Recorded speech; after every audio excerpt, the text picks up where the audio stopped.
오늘 우리에게 주신 하나님의 말씀은 신약 성경 마태복음 9장 9절에서 13절 말씀입니다. 마태복음 9장 9절에서 13절 말씀을 저와 여러분이 한 목소리로 합독하시겠습니다. 예수께서 그곳을 떠나 지나가시다가 마테라 하는 사람이 세관에 앉아 있는 것을 보시고 이르시되 나를 따르라 하시니 일어나 따르니라. 예수께서 마태의 집에서 앉아 음식을 잡수실 때에 많은 세리와 죄인들이 와서 예수와 그의 제자들과 함께 앉았더니 바리새인들이 보고 그의 제자들에게 이르되 어찌하여 너희 선생은 세리와 죄인들과 함께 잡수시느냐. 예수께서 들으시고 이르시되 건강한 자에게는 의사가 쓸데없고 병든 자에게라야 쓸데있느니라. 너희는 가서 내가 긍휼을 원하고 제사를 원하지 아니하노라 하신 뜻이 무엇인지 배우라. 나는 의인을 부르러 온 것이 아니요 죄인을 부르러 왔노라 하시니라. 아멘. 이 말씀은 살아계신 하나님의 말씀입니다. 아멘. 같이 한번 기도하겠습니다. 하나님, 오늘도 저희가 하나님의 전에 모여서 하나님의 날에 하나님을 경배합니다. 하나님, 이곳에 하나님을 향한 찬송이 가득 울려 퍼집니다. 하나님, 임재하셔서 저희 가운데 하나님의 말씀을 들려주시고 저희는 아멘으로 화답하여 하나님 말씀대로 살아가게 하옵소서. 예수님의 이름으로 기도드립니다. 아멘. 네, 오늘은 죄인을 제자로라는 제목으로 함께 말씀을 나누고자 합니다. 우리 청년부 찬양팀 들으면서 이제 느끼는 게, 같이 또 부르면서 느끼는 게, 야, 퀄리티가 다르다, 이런 걸 많이 느낍니다. 그래서 이제 혼자만 이렇게 또 생각하는 게 좀 그래가지고 청년들이 또 지나가길래 얘기를 했어요. 야, 청년부 찬양은 왜 이렇게 퀄리티가 높냐? 이랬더니 이제 청년들이 우리도 알아요? 그러더라고요. 농담한 거죠, 서로. 뭐 교만하다는 게 아니라 서로 농담한 겁니다. 그만큼 또 친한 청년이 또 같이 농담한 겁니다. 예. 요즘 뭐만 말하면 막 이렇게 수근수근 이런 게 좀 많이 그래가지고 뭐 농담을 해도 눈치를 보게 되더라고요. 네, 그래서 예, 아무튼 그렇습니다. 예, 근데 조금 전에도 얼마나 은혜 받았던지 막 저도 감격해서 막 찬양 부르다가 목이 성대가 다 나갈 뻔했어요. 그래가지고 설교 못 할 뻔했습니다. 지금 다행히 찬양이 이제 좀 어느 정도 하다 멈춰져서 다행이었지. 한 10분 더 갔으면 저 오늘 설교 못 했을 겁니다. 이제 성대가 제가 좀 약한 편이거든요. 예, 네네. 예, 고음도 안 돼요. 그래서 찬양할 때 고음도 안 됩니다. 예, 그래서 김주환 목사 왜 찬양할 때 가만히 서 있냐, 그냥 그렇게 생각하실 수도 있는데 그냥 그저 긍휼히 여겨 주십시오. 네네. 네.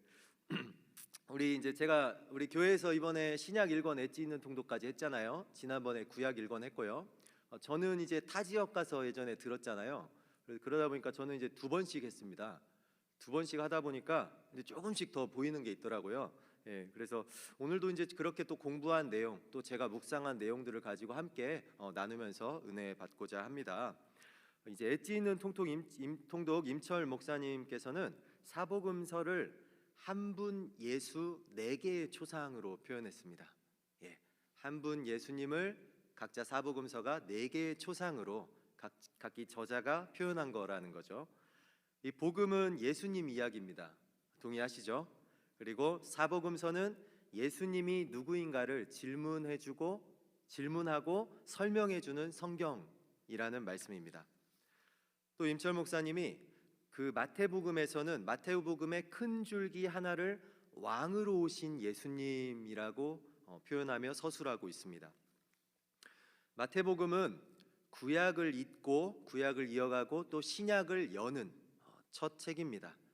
구약은 이스라엘 백성이 바벨론 포로에서 돌아와 땅도 되찾고 나름대로 초라한 성전도 재건했지만 여전히 제국의 지배에서 벗어나지 못한 모습으로 그렇게 구약이 끝이 납니다.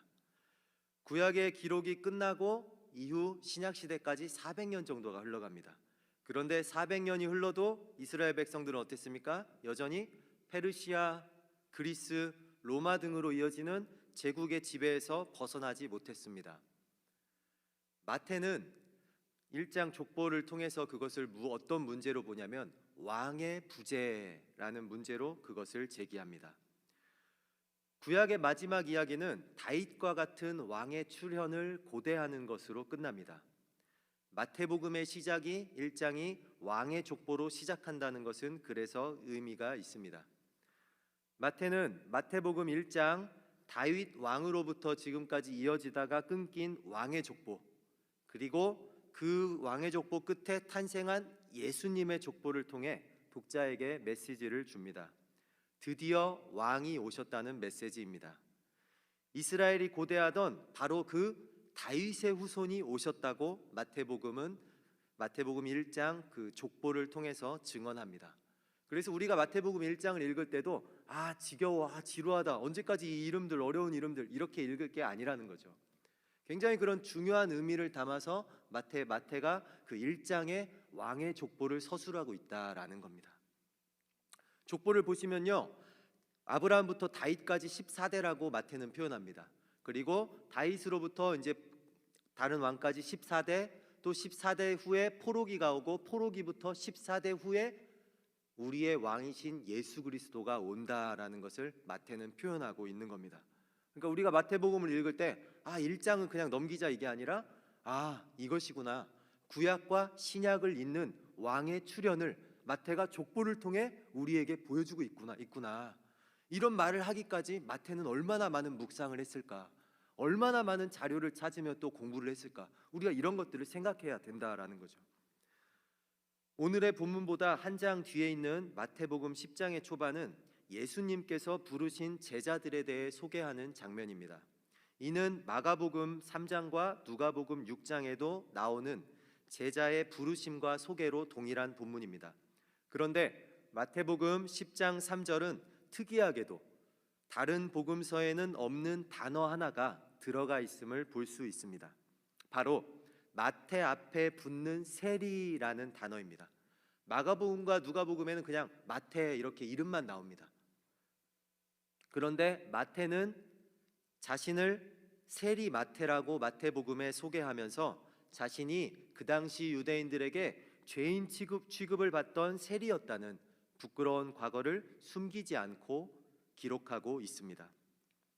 그리고 오늘 본문인 마태복음 9장 9절에서 마태는 예수님께서 세관에 앉아 있는 자신을 부르셨고 자신은 일어나 그분을 따랐다라고 그날의 일을 회상하며 기록합니다. 마가, 마태, 누가복음 모두에서 마태의 이 반응은 동일하게 기록되어 있습니다. 예수님께서 마태에게 자신을 따르라고 그를 부르시자 마태는 곧바로 세관에서 일어나 그분을 따라갔다라고 세 개 복음서에서는 동일하게 표현하고 있습니다. 예수님의 부르심과 마태의 반응 사이에 보시면요, 뭔가 주저하였다, 아니면 생각해보다가, 이런 어떤 머뭇거리는 단어 하나가 없습니다. 예수님의 부르심과 마태의 반응이 문법으로 봐도 계속적, 연속적인 용법으로 예수님께서 말씀하시자마자 마태가 즉시 따르는 반응이 일어나는 그 문법의 내용으로 기록되고 있습니다. 뿐만 아니라 누가복음 5장 28절은 마태가 모든 것을 버리고 일어나 예수님을 따랐다라고 표현하고 있습니다. 마태복음의 또 다른 특수 본문 중 하나인 마태복음 2장 동방박사 이야기를 잠시 해보겠습니다. 이 동방박사의 일화는 다른 사복음서 중 다른 곳에는 마태복음 외에는 등장하지 않는 마태복음만의 특수한 이야기입니다. 동방박사들이 왕의 별을 보고 예루살렘까지 왔다라고 하자 헤롯 왕과 대제사장 서기관들이 이를 듣고 소동하는 장면이 마태복음 2장에 나옵니다. 동방박사들은 왕을 찾아서 별 하나 보고 머나먼 예루살렘까지 왔으나 헤롯과 유대 지도자들은 왕을 찾아가지 않습니다. 오히려 찾게 되면 제거하기 위해서 어디인가 하고 위치를 동방박사들에게 묻습니다. 동방박사들은 이방인입니다. 이스라엘 백성이 아닙니다. 그리고 머나먼 곳에서 그냥 별 하나 보고 왔습니다. 그런데 이 동방박사들은 왕을 찾아가 경배합니다. 하지만 유대 지도자들은 어떻습니까? 왕을 경계할 뿐입니다. 이방인인 동방박사는 왕을 경배하는데 정작 자신들의 나라에 오신 그 왕을 경계하는 유대 지도자들의 모습, 혹시 나의 모습은 아닙니까? 제자들의 이름을 소개할 때 마태는 자신이 유대인들에게 죄인으로 불리며 무시받고 천대당했던 세리 마태였다라고 소개합니다. 사람들이 자신을 보면 욕을 했고 같이 밥을 먹기는커녕 말도 섞으려 하지 않았는데 이 땅에 오신 왕 예수님이 세관에 오셔서 죄인인 자신을 불러주셨다고 마태는 증언합니다. 그분은 부르셨고 나는 그분을 따랐는데 그것은 내 삶에 왕이 오신 사건이며 나는 그 왕을 내 모든 반응으로 영접하였다라는 마태의 증언입니다. 즉 지금까지 마태복음의 배경과 핵심을 종합하자면 이렇습니다. 드디어 왕이 오셨습니다. 그렇지만 이스라엘 지도자들은 그 왕을 찾아가거나 따르지도 않았습니다. 그들이 이방인으로 무시하는 동방박사들은 왕을 찾아서 먼 길을 왔고 그 왕을 찾아가 경배했습니다.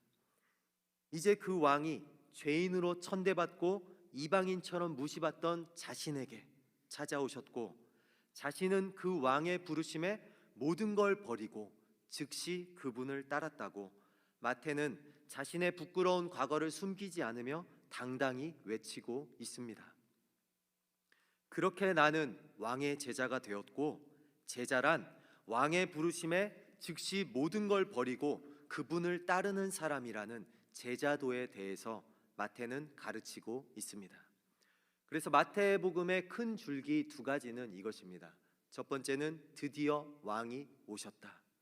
두 번째는 왕이 나를 부르실 때 나는 그 제자도의 길을 갈 것인가? 라는 물음입니다. 마태는 5개의 강화를 중심으로 예수님의 말씀과 행적, 또 말씀과 행적 이런 패턴으로 마태복음을 전개합니다. 이 5개의 강화는 제자도의 매뉴얼처럼 제자도의 온전한 의미를 우리에게 보여주고 있습니다. 마태는 제자도의 5강화 중 그 당시 유대인들이 가장 중요하게 배열하는 세 번째 순서에 왕이신 예수님과 함께 임했고 또 제자들을 통해서 전해지는 하나님 나라를 강조합니다. 즉 제자는 왕이신 예수님의 부르심에 응답하여 그분을 따르는 사람이면서 제자는 예수님과 함께 임한 하나님 나라를 전하는 사람이라는 겁니다. 제자는 따르는 사람, 그리고 제자는 하나님 나라를 전하는 사람. 이것이 마태복음의 제자도입니다. 초대교회에서는 마태복음에 담긴 제자도의 온전함을 인정하였습니다. 그래서 초대교회에서는 마태복음을 교회의 제자교육 교재로 사용하였습니다. 하지만 이 제자도가 쉽지는 않다는 사실을 마태는 직접 경험했습니다. 그리고 왕을 따르는 제자의 길을 걷는 우리에게 자신의 경험들을 마태복음에 낱낱이 제공함으로 마태는 우리를 제자의 길로 인도하고자 합니다. 이 제자도가 쉽지 않다는 것은 마태가 예수님의 제자가 된 직후 나타납니다. 우리 오늘 본문 내용을 얘기하는 겁니다. 마태는 예수님을 따르기로 결심하고 그분을 위해 큰 잔치를 베풉니다. 우리 본문 9장 9절 이하부터입니다. 근데 원어를 보면요, 그 잔치는 그냥 평범한 식사 초대가 아닙니다. 그냥 우리 죽 한 그릇 먹을까 같이 이 정도가 아닙니다. 예수님을 위해서 자신이 그동안 세리로 일하며 욕을 먹으면서도 모아왔던 자신이 사랑했던 돈을 아낌없이 그리고 남김없이 사용한 큰 잔치였습니다. 그 자리에 마태는 자신의 동료 세리들을 초대합니다. 그러니까 많은 사람들을 초대하고 또 예수님을 위해 아주 성대히 베푼 자신이 사랑했던 돈이 남김없이 들어간 아주 큰 잔치였다는 겁니다. 그리고 그 잔치에서 마태는 이 이별의 잔치로 그것을 사용하면서 동료 세리들에게 고백을 합니다. 자신은 예수님을 자신의 왕으로 모시고 이제 그분만을 따르는 삶을 살기로 결심했다고. 그래서 이 자리는 이별의 잔치 자리라고 소개합니다. 그 잔치 자리에서 마태가 예수님을 동료 세리들에게 소개하고 그분이 자신을 부르신 이야기를 했을 것은 우리가 굳이 성경에 기록이 돼 있네 안 돼 있네 하지 않아도 우리가 상상할 수 있는 명백한 이야기입니다. 그렇게 마태는 부르심을 받은 직후 예수님을 증거하는 제자로 벌써부터 살아가고 있는 겁니다. 부르심을 받았는데 그 직후에 잔치를 엽니다. 동료 세리들을 모아서 이별 잔치를 열면서 예수님을 소개하고 예수님을 증언합니다. 그러면서 자신은 예수님을 따라 이제 평생을 살겠다고 선포하고 있는 겁니다. 이런 제자가 어디 있습니까? 부르셨을 때, 예수님을 처음 만났을 때 우리의 반응은 무엇이었습니까? 지금 우리는 어떤 제자의 삶을 살아가고 있습니까? 이 자리는 모두가 축하해주고 화기애애한 자리였습니다. 왜냐하면 예수님께서 격식 없이 편견 없이 그들을 대해 주셨습니다. 유대인들은 그들을 죄인 취급하면서 그들과 말 섞는 것 자체도 꺼려했습니다. 식사 자리는 절대 가까이 하지 않았습니다. 그들을 사마리아인처럼 이방인처럼 취급했습니다. 그런데 예수님께서는 그들과 어울리면서 허물없이 대화하고 또 그분의 가르침을 그들에게 전하시고 계셨습니다. 마태보다 먼저 예수님을 따랐던 제자들도 함께 그 세리들과 어울리면서 그렇게 즐거운 자리였습니다. 그곳에서 차별은 사라졌습니다. 편견과 다툼은 그곳에 자리할 수 없었습니다. 모두가 예수님으로 인해 기뻐했고 감격했습니다. 예수님의 인품과 말씀에 감화된 그들에게 예수님은 죄인 취급받던 자신들을 품어주시는 큰 왕으로 다가왔을 겁니다. 그렇게 그들 안에 하나님 나라가 이루어지는 것만 같았습니다. 이렇게 점차 하나님 나라가 확장되어져 금세 예수님이라는 왕을 모시는 하나님 나라로 이스라엘이 회복될 것 같은 기분이 들었습니다. 그런데 이때 불청객들이 찾아옵니다. 유대 종교 지도자들인 바리새인들이 마태의 집에 와서는 예수님의 제자들에게 예수님에 대해서 비난합니다. 어찌하여 너희 선생은 세리와 죄인들과 함께 잡수시느냐? 메시지 성경은 이를 이렇게 번역합니다. 사기꾼과 쓰레기 같은 인간들과 가까이 지내다니 당신네 선생의 이런 행동이 무슨 본이 되겠소? 무엇입니까? 말은 제자들에게 하고 있지만 실상은 그들의 스승이요 왕이신 예수님을 적나라하게 비난하고 있는 말입니다.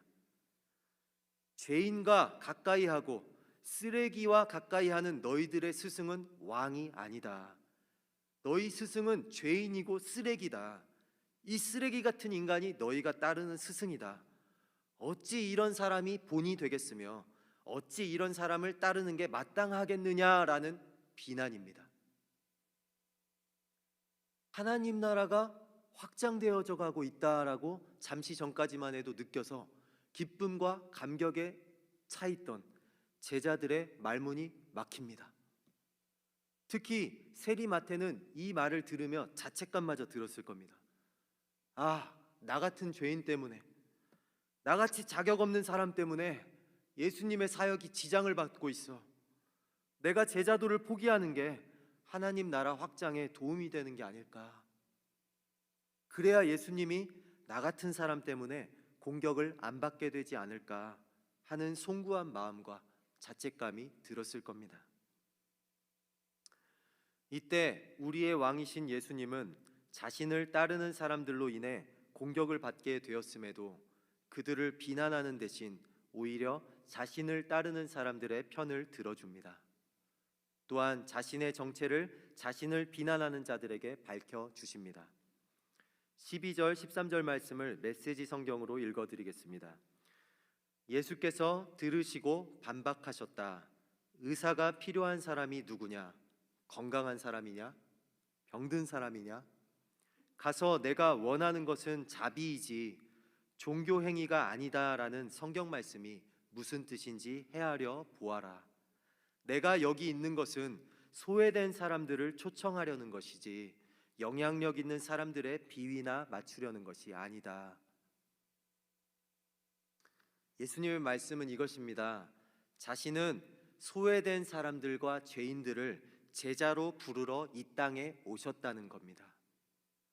너희가 죄인이라 부르는 사람들을 위해 나는 이 땅에 왔고 이들을 제자로 초청하여 하나님 나라를 확장해 가겠다는 메시지를 선포하십니다. 하지만 바리새인들은 아무런 대답도 반응도 하지 않습니다. 그 침묵은 9장 13절 이후에 나오는 그 침묵은, 어떠한 대답도 나오지 않는 그 침묵은 예수님의 말씀을 향한 순종이나 용납이 아니었음을 우리는 알 수 있습니다. 왜 그렇습니까? 이후 성경 다른 바리새인들의 예수님을 향한 반응을 보면 이후에도 그들은 제자들이 미리삭을 베어 먹었을 때 이런 같은 말로 예수님을 공격합니다. 어찌하여, 똑같은 단어입니다. 어찌하여 너의 제자들은 이같이 안식일에 율법을 어기느냐. 예수님께서 자신은 죄인을 제자로 부르러 오신 왕임을, 너희들이 그토록 고대하던 왕으로 이 땅에 오셨음을 그들에게 충분히 알아듣게 알려주셨음에도 그들은 계속해서 어찌하여 당신은 이러십니까? 어찌하여 당신은 이같이 행동합니까? 본의 안 됩니다. 당신은 죄인 같은 사람입니다. 라고 예수님을 공격하고 있는 겁니다. 저 자신을 포함한 성도님들께 묻습니다. 나는 예수님을 공격하는 사람입니까? 공경하는 사람입니까? 다시 한번 묻습니다. 나는 예수님을 경계하는 사람입니까? 경배하는 사람입니까? 마태는 마태복음에 예수님의 이야기를 최선을 다해서 단어를 배열하고 사건들을 편집하여 우리에게 이러한 핵심 메시지를 전하고 있습니다. 그 메시지는 시간과 공간을 넘어 우리에게 전해지는 마태의 메시지이며 우리가 함께 따르기 원하는 제자도입니다. 마태복음을 통해 마태가 우리에게 하고자 하는 메시지를 지금까지의 성경을 종합하여 마태의 고백으로 들려드리고자 합니다. 드디어 왕이 오셨다.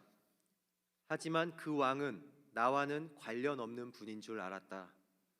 로마의 앞잡이가 되어 돈을 위해 동족도 양심도 버린 사람, 하나님과 돈을 함께 섬기는 것이 가능하다고 생각했던 사람, 창기와 더불어 대표적인 죄인으로 멸시받던 세리 마태, 그런 나에게 어느 날 왕이 오셨다. 왕이신 예수님이 죄인인 나에게 찾아오셨다. 왕이 나를 불러주셨고 나는 즉시 모든 것을 버리고 왕의 부르심을 따르는 제자가 되었다. 유대 지도자들은 왕을 따르는 나의 추악함과 자격 없음을 이유로 왕을 공격했지만 왕은 자신이 죄인을 제자로 부르기 위해 이 땅에 왔다라며 그곳에 있던 모든 죄인들을 변호해 주셨다. 식탁에 함께 있던 죄인들은 함께 눈물을 흘렸다. 나는 동료 세리들과 이별하고 왕을 따라갔지만 왕의 이야기는 그들을 통해서도 전해졌다. 저마다 하나님 나라를 확장시키는 제자의 삶을 살기로 결심한 것이다. 사랑하는 광주 성안교회 교우 여러분, 많은 가르침과 계시가 난무하는 시대입니다. 우리 생각에는 계시가 많아야 좋을 것 같지만 실상 하나로도 충분합니다. 왕이 오셨다는 복음, 이 하나만으로도 우리에게는 충분합니다. 왕이 오셨다는 복음은 누군가에게는 내가 왕이 되기를 멈추라고 요구하는 불편하고 불쾌한 소식일 수 있습니다. 왕이 오셨으니까요. 그러면 내가 스스로 왕이 되어서 살아왔는데 더 이상 나는 왕으로 살아갈 수 없다는 이야기이니까요. 그래서 누군가가 자신을 왕으로 여기며 살아가는 사람에게는 굉장히 불쾌하고 불편한 소식이 될 수 있습니다. 하지만 이 복음은 자기 보좌에서 내려온 사람들에게는 늘 환영받는 복음입니다. 복음은 철저한 결단을 요구하기에 복음이 가는 곳마다 갈등과 긴장이 생기기 마련입니다. 하지만 제자는 이것들을 두려워하지도 포기하지도 않습니다. 제자는 자신에게 찾아오신 왕의 부르심에 순종하여 즉시 모든 것을 버리고 그분을 따르는 사람이기 때문입니다. 제자는 죄인인 자신을 위해 이 땅에 오신 왕의 명령을 지키고자 하나님 나라를 확장하기 위해 가서 왕을 전하고 왕의 제자를 삼는 사람이기 때문입니다. 우리가 결단 찬송 때도 계속해서 부르지 않습니까? 가서 제자 삼으라. 가서 제자 삼으라. 세상 많은 사람들을, 세상 많은 죄인들을 제자로 삼아라. 이 메시지가 무엇입니까? 마태복음 28장, 마태복음 끝장에 나오는 왕의 메시지입니다. 마태복음 1장에 드디어 왕이 오셨음을 마태는 선포하고, 그 왕은 우리를, 죄인을 제자로 부르시기를 원하며, 그 제자는 하나님 나라를 확장하기 위해서 가서 제자를 삼고 가서 또 다른 죄인을 제자로 부르고 삼는 사람이라는 것을 마태복음 전체에서 마태는 우리에게 증언하고 있는 겁니다. 죄인을 제자로 부르신 예수님께서 우리도 이같이 불러주셨습니다. 생각해 봅시다. 과연 나는, 과연 우리는 마태보다 나은 사람입니까? 나는 마태보다 조금은 더 나았던, 죄인보다 살짝 더 나았던 죄인입니까? 예수님께서는 그 당시 가장 멸시받고 천대받던 마태 같은 죄인을 제자로 불러주셨습니다. 그 죄인들을 공격하는 유대 종교 지도자들을 향해서 그들을 편들어 주시면서 나는 죄인을 부르러 이 땅에 왔다라고 말씀해 주셨습니다. 자신의 이름이 더럽혀지더라도, 그로 인해 계속해서 그들에게 공격을 받고 핍박을 받더라도 예수님은 자신들의 제자들을 지켜주셨습니다. 그리고 도저히 용서받을 수 없을 것 같던, 사람들에게 멸시를 받고 무시를 받던 그 죄인들을 예수님은 끝까지 불러주셔서 자신의 제자로 삼아 주셨고, 그 제자들이 마침내 하나님 나라를 확장하는 그런 주역들로 예수님께서는 그들을 성장시켜 주셨습니다. 오늘 예수님께서는 마태복음을 통해서 죄인이었던, 그리고 죄인인 우리를 제자로 부르시고 계십니다. 죄인을 제자로 부르신 예수님께서 우리도 이같이 불러주실 때 죄인을 제자로 삼는 그 부르심에 마태처럼 함께 응답하시겠습니까?